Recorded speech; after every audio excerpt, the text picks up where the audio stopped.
में तो वो सतलोक में रहता जिसका करोड़ सूर्य करोड़ चंद्रमा मिला दे एक रोमकूप में, इतनी उनकी रोशनी है। और दूसरा रूप बना करके वो आते हैं, कभी शिशु रूप धारण करके प्रत्येक युग में एक जन्म एक लीला ऐसा करते हैं, एक जीवन जन्म नहीं लेते हुए शिशु रूप धारण करके आते हैं, उनको निसंतान कोई उठा ले जाते हैं, फिर धीरे धीरे लीला करते हुए बड़े होते हैं, एक अच्छे नागरिक की तरह रहते हैं। हमें उदाहरण देने के लिए वो एक पूरा जीवन ऐसा लीला करते हैं, भूमिका करते हैं। परम संत भी वही होते हैं और अच्छे सुयोग शिष्य की भूमिका भी वो स्वयं करते हैं। और तीसरी स्थिति ये होती है कि वो कभी भी सतलोक से चलकर आते हैं और एक साधु रूप बना करके किसी भी अच्छी आत्मा को कहीं भी मिल जाते हैं, उनको ज्ञान देते हैं, समझाते हैं। तो उस तीसरी स्थिति में परमात्मा कभी भी कहीं प्रकट हो जाते हैं। जैसे आदरणीय मुल्कदास साहिब जी को मिले, आदरणीय नानक साहिब जी को मिले, आदरणीय धर्मदास जी को ऐसे ही साधु जिंदा रूप में मिले, ऐसे ही आदरणीय गरीबदास साहिब जी गांव छुड़ानी जिला जज्जर वाले को मिले, आदरणीय घीसा दास साहिब जी को मिले। तो ऐसे ही वो जोगजीत रूप में आए हुए थे इस कागभूषण को मिले। कागभूषण की आस्था केवल ब्रह्म तक सीमित हो चुकी थी, तब वो परमात्मा ने बताया कि इससे ऊपर बहुत बड़ी प्रबल शक्ति है जिसे परम अक्षर ब्रह्म कहते हैं। तब कागभूषण ने कहा कि गुरुदेव तब मेरा अंधेरा हटा, और वो भक्ति जो जोगजीत महात्मा से मुझे मिली, उसके दिए हुए मंत्र से आज मेरी भक्ति में ये स्थिति है जिसकी आप प्रशंसा कर रहे हो।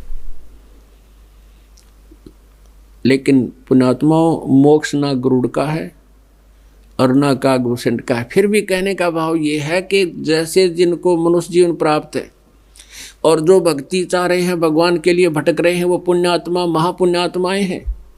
और लेकिन रास्ता ना मिलने से, सही संत ना मिलने से ये जीवन 5-4 जन्म और हो जाएंगे मनुष्य के, फिर 84 लाख योनियों में जाओगे, क्योंकि बैटरी चार्ज ना हो सकी तो पीछे वाली डिस्चार्ज कभी ना कभी होगी।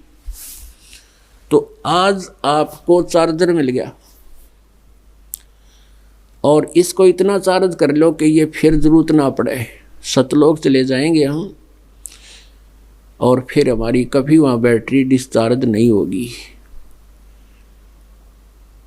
अब थोड़ी सी कथा सुनाते हैं परमात्मा की वाणी से। अभी आपको जो सुना है इसी का। अपने आत्मा जैसे तुलसीदास जी ने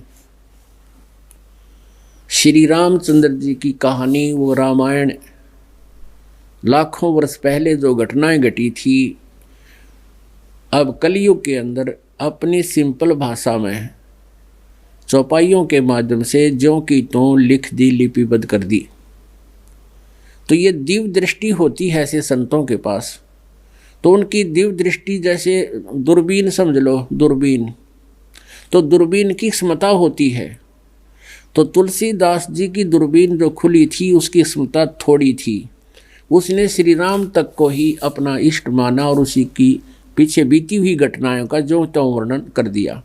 विष्णु जी से लेकर और श्री रामचंद्र जी तक उसने पिछली घटनाएं सारी वर्णन कर दी और वो सत्य है। इसी प्रकार परमेश्वर कबीर देव जी ने अपनी प्यारी आत्मा जो वेद बताते हैं कि वो श्रेष्ठ आत्माओं को मिलते हैं, दृढ़ भक्तों को, उसी नियमानुसार परमात्मा आदरणीय गरीबदास साहिब जी गांव छुड़ानी जिला झज्जर हरियाणा वाले को मिले थे और उनको फिर यह दिव्य दृष्टि दे दी थी जिसकी रेंज बहुत लंबी है। असंख्य युगों का लेखा उन्होंने इस अपनी दिव्य दृष्टि से देखकर और पीछे का यानी वर्णन किया। क्या किया गरीबदास साहिब जी ने?